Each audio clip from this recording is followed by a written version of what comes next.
दिल्ली में आज BJP central election committee की बैठक होनी है, जिसमें छत्तीसगढ़ बीजेपी के बचे 6 प्रत्याशियों के नामों की घोषणा आज शाम तक हो सकती है। छत्तीसगढ़ बीजेपी के बड़े नेता दिल्ली में सीईसी की बैठक में शामिल होंगे। पूर्व मुख्यमंत्री रमन सिंह, धरमलाल कौशिक और प्रदेश अध्यक्ष विक्रम उसेंडी दिल्ली के लिए रवाना हो चुके हैं।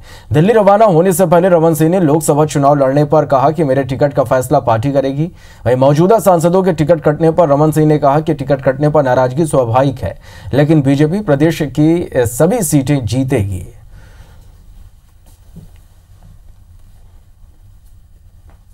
नहीं, हमारे भी जो कैंडिडेट आ रहे हैं वो एक कार्यकर्ता की हैसियत से वर्षों जिन्होंने काम किया था और संगठन में लगातार जो जुड़े रहे, बहुत ज़्यादा ऐसे नाम नहीं जिसमें कोई राष्ट्रीय स्तर पर पहचान हो, मगर कार्यकर्ताओं के बीच लोकप्रिय और कार्यकर्ताओं के बीच काम करने वाले कार्यकर्ताओं को महत्व दिया गया है।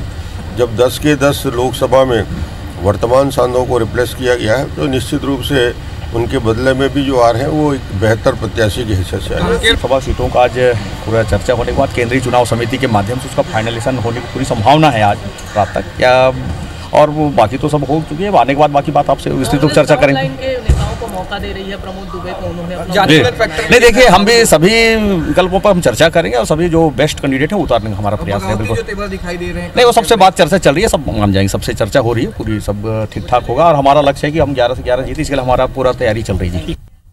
चलिए इस खबर पर ज्यादा अपडेट के साथ न्यूज रूम से जुड़े हमारे सहयोगी सौरभ सिंह परिहार।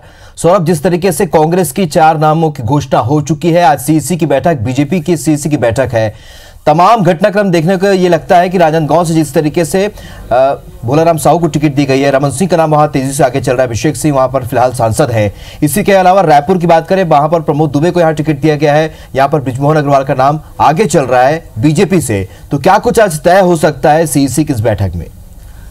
देखिए राहुल, जो है आज दिल्ली में जो है बीजेपी सीईसी जो सेंट्रल इलेक्शन कमेटी की बैठक है और इस बैठक में शामिल होने के लिए पूर्व मुख्यमंत्री डॉक्टर रमन सिंह, विक्रम उसेंडी, धरमलाल कौशिक और पवन साय समेत और कुछ नेता जो है दिल्ली के लिए रवाना हुए हैं। और इससे पहले उन्होंने मीडिया से बातचीत करते हुए कहा कि आज जो है बीजेपी की लिस्ट आ जाएगी, ये दूसरी लिस्ट होगी। इससे पहले जो पहली लिस्ट में 182 लोगों के जो प्रत्याशियों के नाम आए थे, उसमें जो है छत्तीसगढ़ से जो 5 रिजर्व सीट है उस पर जो प्रत्याशियों का ऐलान किया गया था। और इस दौरान यह देखने को मिला था कि जहां पे ऐलान किए गए थे वहां पे पूरी तरीके से नए चेहरे को मौका दिया गया था। जो सिटिंग एमपी हैं उनको टिकट न देके पूरी तरीके से नए और जो अनुभव और जो युवा है, खासकर महिलाओं को, जो 2 महिलाओं को टिकट दी गई थी। अब आज जो है जो 6 सीटें बाकी है उस पर ऐलान जो है पूरी तरीके से होने की उम्मीद है। जैसे पूर्व मुख्यमंत्री डॉक्टर रमन सिंह और विक्रम उसेंडी प्रदेश अध्यक्ष, वो अपनी बाइट में ये जानकारी दे रहे थे हमें। और आज बैठक जो जारी होगी और इस बैठक के साथ मध्य प्रदेश और छत्तीसगढ़ की तमाम सीटों पर जो है ऐलान हो जाएगा प्रत्याशियों का।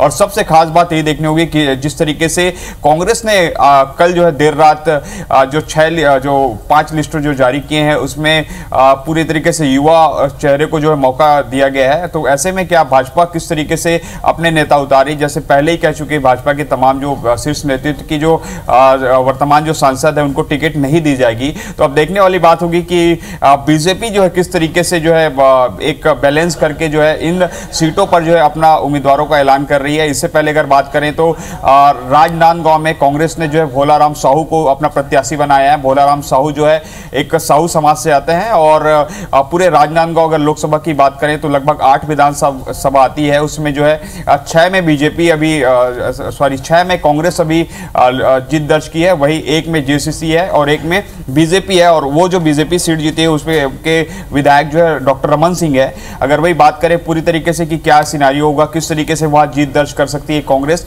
तो अभी पूरी तरीके से विधानसभा चुनाव के जो परिणाम आए उससे लगता है कि कहीं ना कहीं जो कांग्रेस के कैंडिडेट है वो हावी होंगे। लेकिन अगर मुख्यमंत्री जो पूर्व मुख्यमंत्री डॉक्टर रमन सिंह अगर वहां से कैंडिडेट होते हैं तो जो है जो पूरी तरीके से मामला जो 50-50 का हो सकता है। अगर वही बात करें रायपुर लोकसभा की, तो रायपुर लोकसभा से कांग्रेस ने अपना प्रत्याशी प्रमोद दुबे को उतारा। बहुत पहले से ये कयास लगाए जा रहे थे कि प्रमोद दुबे को टिकट मिलेगी। इसका सबसे बड़ा कारण यही क्योंकि प्रमोद दुबे अभी वर्तमान में रायपुर नगर निगम के महापौर है और रायपुर नगर निगम की जनसंख्या 12 लाख है। ओवरऑल अगर रायपुर लोकसभा की जो मतदाताओं की बात करें तो वो 19 से 20 लाख है और 8 विधानसभा आती है और 8 विधानसभा में जो है कांग्रेस की जो ऐतिहासिक जीत हुई इस विधानसभा में, तो निश्चित तौर पर जो है कहीं ना कहीं प्रमोद दुबे का जो एक अपना जो कद है वो काफी है, लोगों से मिलनसार है, वो कहीं ना कहीं काम आएगा। लेकिन जातिगत फैक्टर देखें तो रायपुर लोकसभा में जो ओबीसी के वोटर्स ज्यादा है, ऐसे में कहीं ना कहीं अगर बीजेपी जो रिपीट करती है रमेश बैस को, हालांकि ये बात तो बहुत ही कम उम्मीद है कि जो है रमेश बैस को वो रिपीट करे, लेकिन अगर रिपीट करती है तो कहीं ना कहीं यहाँ पे जो पूरी तरीके से रणनीति कहीं ना कहीं कांग्रेस की थोड़ा सा डील होते दिखेगा, क्योंकि बराबर का स्थिति देखने को मिलेगा। अगर बिलासपुर लोकसभा की बात करें तो बिलासपुर लोकसभा में कांग्रेस की स्थिति काफी खराब है। वहां पे जो है महज जो है 3 सीटें ही जो है कांग्रेस जीत पाई है, बाकी 2 में जेसीसी है और 3 में जो है बीजेपी है। तो ऐसे में देखने वाली बात होगी क्या वहां पे जो अटल श्रीवास्तव को उतारा गया है वो क्या कांग्रेस के लिए बेहतर साबित होंगे। अगर वही बात करें लास्ट जो महासमुंद लोकसभा में धनेंद्र साहू को जो टिकट दी गई है, तो धनेंद्र साहू जो है काफी अनुभवी नेता है, वो महासमुंद लोकसभा में काम भी कर चुके हैं और उनके जो फैमिली बैकग्राउंड है वो काफी अच्छा है। साहू एक कैंडिडेट है, तो ऐसे में कहीं ना कहीं ये जातिगत फैक्टर काम आ सकता है, क्योंकि अभी वर्तमान में वहां के भाजपा सांसद चंदूलाल साहू है। अब ऐसे में देखना होगा कि किस तरीके से जो 4 कैंडिडेट हैं उन 4 कैंडिडेट के विरोध में बीजेपी जो है अपने कैंडिडेट है वो कैसे उतार रही है। बिल्कुल सौरभ, कैसे अपने कैंडिडेट उतारेगी। हालांकि जिस तरीके से फॉर्मूला लगाया गया उसके हिसाब से नए लोगों को मौका दिया जा सकता है, जो सिटिंग एमपी से उनकी टिकट कट सकती है। क्या आगे अभी 5 सीटों में हमने देखा कि जो सिटिंग एमपी से उनकी टिकट काट दी गई, अब आगे जो सीटें बची हुई हैं क्या सभी सीटों पर नाम घोषित हो जाएगा? फिलहाल कांग्रेस अभी बढ़त लिए हुए 9 उम्मीदवारों के प्रत्याशियों के नाम घोषित कर चुकी है, वहीं अभी भाजपा पीछे है। अब आगे जो नाम घोषित होंगे उसमें क्या लगता है, क्या जो सिटिंग एमपीज है उनके नाम, क्या उनके टिकट कट जाएंगे? क्या नए चेहरों को मौका दिया जाएगा? बिल्कुल, देखिए राहुल, जिस तरीके से बीजेपी ने पहली लिस्ट जारी की है उसमें जो है किसी भी सिटिंग एमपी को जो है टिकट नहीं दी गई, और जो भी आने वाली जो सीटें 6 सीटें उस पर भी ये पूरी तरीके से कयास लगाया जा रहा है कि कहीं ना कहीं सिटिंग एमपी को टिकट नहीं दी जाएगी। वही अगर बात करें अभी कांग्रेस की जो है 2 सीटों पर जो है जो उनके प्रत्याशियों का ऐलान होना है वो है कोरबा और दुर्ग। तो दरअसल कोरबा के पीछे एक रणनीति है कि जो उनकी विधानसभा अध्यक्ष चरणदास महंत की पत्नी ज्योत्सना महंत है वो वहां से खड़ी जो है कांग्रेस के उम्मीदवार हो सकती हैं, लेकिन वहां पे ये अगर अजीत जोगी जो है जनता कांग्रेस छत्तीसगढ़ के जो सुप्रीमो है वो अगर खड़ा होते तो कहीं ना कहीं वहां पे भी मुकाबला जो है दिलचस्प हो सकता है। इसलिए कांग्रेस जो है अभी वहां के लिए पत्ते नहीं खोली है। अगर बात करें दुर्ग की तो दुर्ग में जो है कहीं ना कहीं 3 नाम आ रहे हैं, उन 3 नामों को लेकर काफी जो है जो पेच अभी भी फंसा हुआ है और जो है कांग्रेस उसके लिए पत्ता नहीं खोली। हो सकता है कांग्रेस जो है आज बीजेपी की लिस्ट आ जाए, बीजेपी की जो 6 नामों का ऐलान होना है, जैसे पूर्व मुख्यमंत्री डॉक्टर रमन सिंह ने बताया, पूरे के पूरे प्रत्याशी जो बाकी हुए बचे हुए प्रत्याशी को उसका ऐलान हो सकता है। उसके बाद संभव है कि जो है कांग्रेस जो है जो दुर्ग है और जो कोरबा की सीट है वहां के लिए अपने प्रत्याशियों का नाम ऐलान कर दे। अब देखने वाली बात होगी किस तरीके से इन 2 सीटों पर जो है बीजेपी किस उम्मीदवार को चेहरा बना रही है। अगर बात करें सरोज पांडे को लेकर भी दुर्ग से बात हो रही थी कि दुर्ग से सरोज पांडे को जगह दी जा सकती है, क्योंकि वहां कोई बड़ा चेहरा नहीं मिल रहा है, क्योंकि दुर्ग से वर्तमान में जो है कांग्रेस सांसद है, हालांकि भी जो मंत्री बन गया तामध्वज साहू, और वही अगर उससे पहले जो उन्होंने सरोज पांडे को हराया था।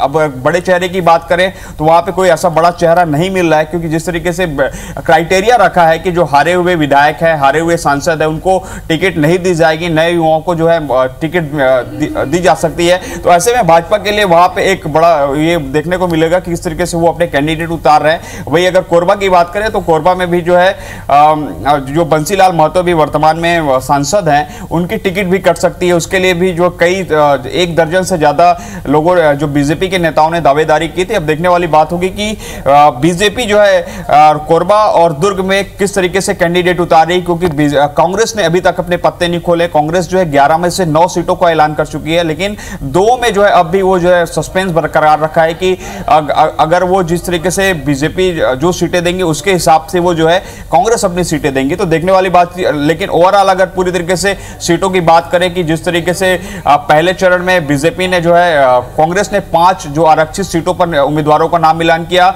उसके बाद जो है उसके ठीक पीछे जो है बीजेपी ने भी 5 सीटों का ऐलान किया। तो बैक टू बैक एक देखा जा रहा है कि किस तरीके से वो कैंडिडेट पहले नाम घोषित कर रहे हैं, फिर ये कर रहे हैं। अब जो है 2 सीटें कहीं ना कहीं कांग्रेस बचा दी। एक यही स्ट्रेटजी है कि किस तरीके से कोरबा और दुर्ग में बीजेपी कैसे उतारे, क्योंकि हो सकता है कि जैसे मैंने पहले ही बताया कोरबा के लिए अजीत जोगी का नाम आ रहा है और आज जेसीसी सीसी की कोर कमेटी की बैठक होगी, उसमें जो है निर्णय ले लिए जाएंगे कि अजीत जोगी कोरबा से लड़ेंगे कि नहीं। इसके बाद जो है कांग्रेस जो है अपनी और एक रणनीति बना के हो सकता है विधानसभा अध्यक्ष चरणदास महंत की पत्नी ज्योत्सना महंत को जो टिकट दे सकती है वहां से। चलिए, तो बीजेपी के अहम बैठक है सीईसी की, देखना यह होगा कि आखिरकार जो बचे हुए 6 प्रत्याशी हैं क्या उनके नाम का ऐलान हो पाता है, और अगर ऐसा होता है तो आगे कांग्रेस तय करेगी कि जो बाकी जो 2 सीटें बची हुई है उस पर किस तरीके से प्रत्याशी और कौन कौन प्रत्याशियों को उतारना होगा। फिलहाल इस चर्चा के लिए आपका बहुत बहुत शुक्रिया सौरभ।